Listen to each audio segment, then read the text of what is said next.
Hey, it's Heather, and you're watching Adventures in Gardening.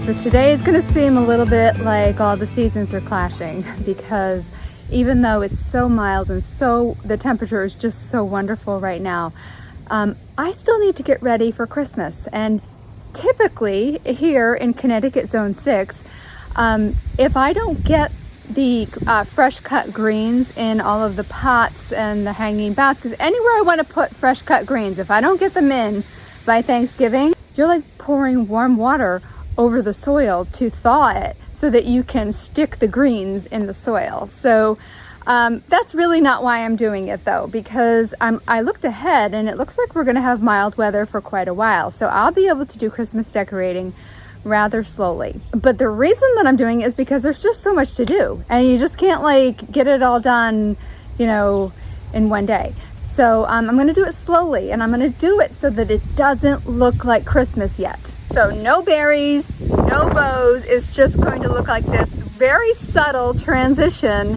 from empty pots or dead looking pots into pots that have some greens in them.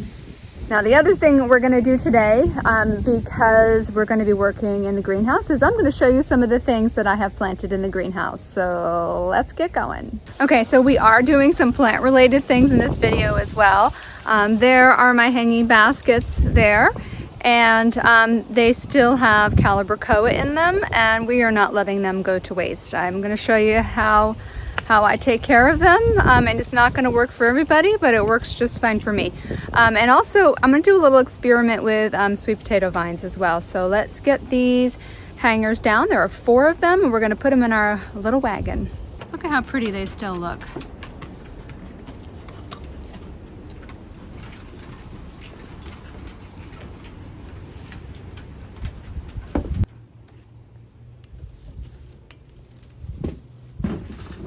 Do not believe this dog. She got to play today. She got to go in the water. That one swam in the water today. Yes, you did. You did. Silly. Like, we never get to do nothing.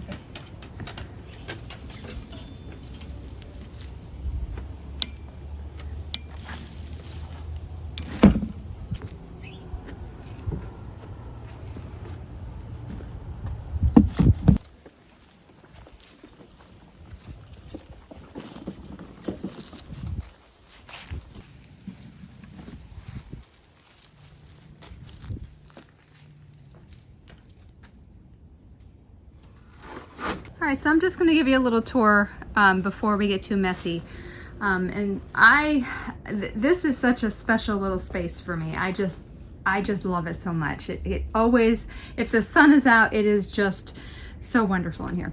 All right, there is Piper's bed in the back. I have some peppers that I'm really not going to bring them into the house. By the way, is this 10 by 12? And I try to have stone that are going to hold some of the heat. I do not heat this space in the winter time. You can see my thermometer over here. Even like right now, it's 75 degrees, and it at one point was 97. And it was 33, but that was not in recent nights. With that said, I do not heat this. I tried a few different things, like the pavers that hold the heat. It still got down to about 12 degrees last year. There were things that stayed in here all winter long, even with those cold nights. Things like this rose. This is a lemon rose scented geranium, and it overwintered just fine. The succulents, they overwintered just fine. The peppers will not overwinter just fine. I have window boxes here, and this is, I probably could have twice as many window boxes for sure. This is arugula that I have planted. Looks super good. This is the south side here. So we get good sun even this time of year. This is Marvel of Four Seasons lettuce. And this one is a sanguine lettuce right here. Very, very pretty. Pretty cold tolerant. I don't think it's as cold tolerant as the Marvel of Four Seasons. And you can see there are two here that they were all planted at the same time. But the tomato plants were laying over top of it, so that's what happened. And this is a tomato plant here. This is a tomato plant that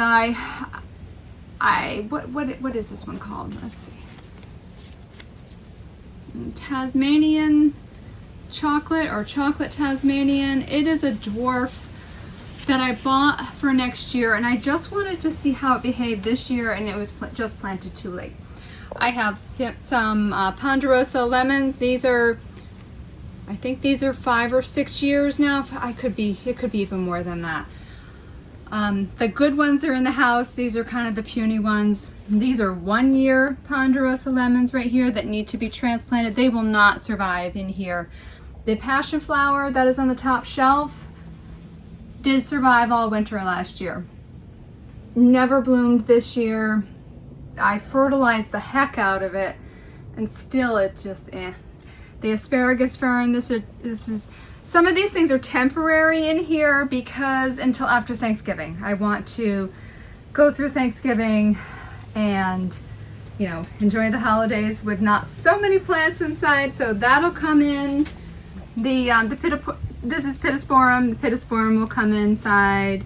The fig will come inside probably about January. I will take the fig inside. It lost all of its leaves. That's perfectly normal though. This is called Blue Boy Rosemary. This is one that I got at Logie's. Very compact. Those are Parma violets that are white in the back. Those are my dogs barking. The Parma violets will survive all winter in here. That is a snail vine. I think that's a snail vine. I don't know how that's gonna do. These are the succulents right here. They're kind of crammed in the back corner. They did survive. Everything you see was here through the winter. It didn't look as good as it does right now, but yeah. They're gorgeous right now. I'm probably gonna take a few pieces in just to make sure that I still have them. And then I've got 2 good sized rosemary that I keep in here. I'm always very hopeful. These are more arugula. Always very hopeful that somehow it'll stay warmer than it does in the wintertime, but you know, I try to use the bags of soil. Those will heat up with the sun. The rocks will heat up with the sun, but yeah, it's all right. This space definitely serves its purpose, and it has just been a joy to have.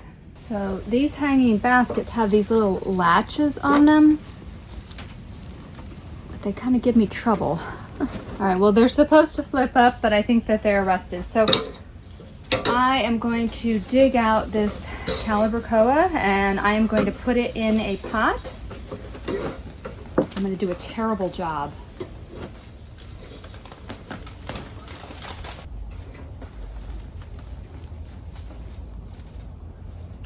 Okay, so this is what I was looking for right here.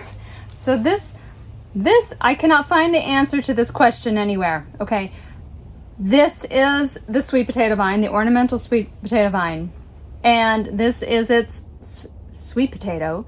Of course, you don't eat them. Why can't I overwinter this? Can I overwinter this? I need to know. I'm going to try. But if anybody knows the answer out there, I would love to hear any experience you have with this. So I'm going to put these aside. So it does not matter if all this stays in here because I'm going to stick the greens all around it.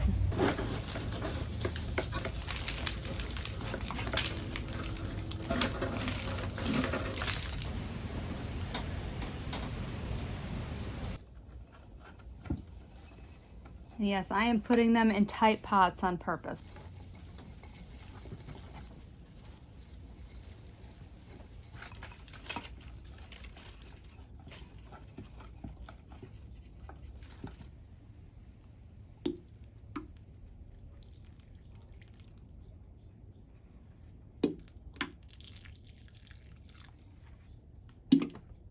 right now I'm gonna go after you know, branches that have been bugging me all season, but I'm like, no, I'm gonna leave you there because I'm gonna use you for Christmas greens. So I'm gonna cut here.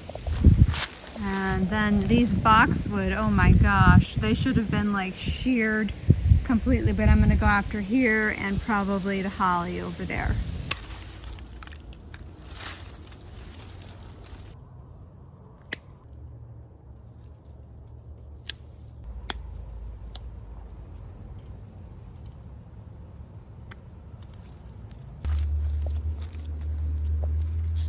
I have a whole basket of greens we're going to be working with, and I said no berries, but most of the holly had berries on it.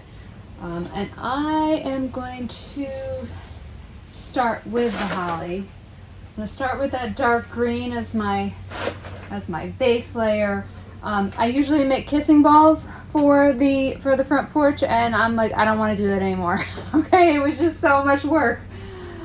So much work, and last year they got destroyed halfway through the season with some windstorm that we had. So I bought these are from Joann's. I got them online last year, and you're supposed to be able to flip the top up to plant easily, and they're all rusted shut, so, but I still like them. I do this a lot like I do flower arrangements, and they're like, oh my goodness, she doesn't know what she's doing. I just start plopping stuff in, and then if it doesn't look right, I change it. But so those calibrachoa that I took out of here are going to spend the winter in here unless the temperature gets extreme, and then I'll take them inside, and then I will just put them back in these baskets in the spring. Yes, I will. I will do that. Right, I do that. That's how I get them to last.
So I actually really love this process of transitioning, kind of like this is that final, like, put spring, summer, fall to bed and transition over into greens, which are going to stay in all the pots and the hanging baskets until pansy season. Yeah, they're going to stay there a long time. Today was kind of like step one, just get rid of like the annuals on the front of the house. I still have that big pot of coleus, okay, I still got to do that.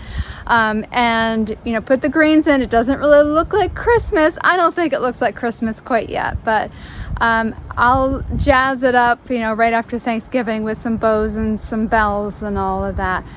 I have these pots in front of the greenhouse that I'll probably cut the annuals out of and put greens in there. This archway does have some lights on it that are solar powered, and the pots, let's see if you can see the pots. The pots kind of stay just like that. They've got the little boxwood and the the sedum in them. So hey, thanks for spending time in the garden with me today. And where are you in this process? You know, are you decorating for Christmas yet? Are you putting tell me what's going on in your garden. I would love to hear about it. Do you have evergreens that you cut your own Christmas greens from? Give me a thumbs up if you enjoyed spending time with me today, and subscribe so you don't miss out on the next adventure in gardening. See you soon.